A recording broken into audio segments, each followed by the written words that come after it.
Good day everyone, welcome to my channel. So in this video I will discuss on how to write a program that uses a function in JavaScript to solve the sum of the three given numbers. Before we continue, I would like to say thank you so much to all my viewers, silent viewers, and supporters in my channel. Thank you for watching my videos. If you are new with my channel and then you like this video, please hit the like button. Don't forget to share and please support my channel guys by clicking the subscribe button. I will put a link in the video description where you can download the complete source code of our tutorial video for today for free in my two websites. Let's begin. We are here in Notepad, so we have here HTML head, the title tag in HTML or hypertext markup language addition of three numbers using function in JavaScript. So we have here the script function sum underscore 3 A, B, and C. This is the three passing parameters. Return A plus B plus C. So it will return the sum of the three numbers.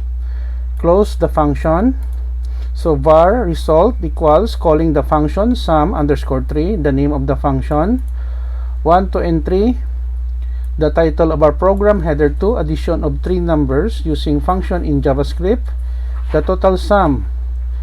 Okay, so 1, 2, and 3 we will have 6, and then we close the script, head, and HTML.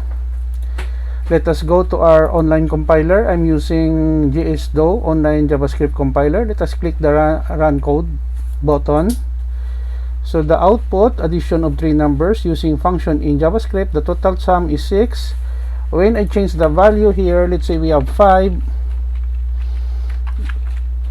10, and 15 as our passing parameters. When I click the run button, we have here the total sum is 30. Okay guys, so this is the end of our tutorial video on how to perform addition of three numbers using a function in JavaScript programming language. Thank you so much guys for watching. I hope that you have learned something new in this tutorial video. Don't forget to like, share, and please support my channel guys by clicking the subscribe button. I will put a link in the video description of this tutorial video where you can download the complete source code of our tutorial video for today for free in my two websites.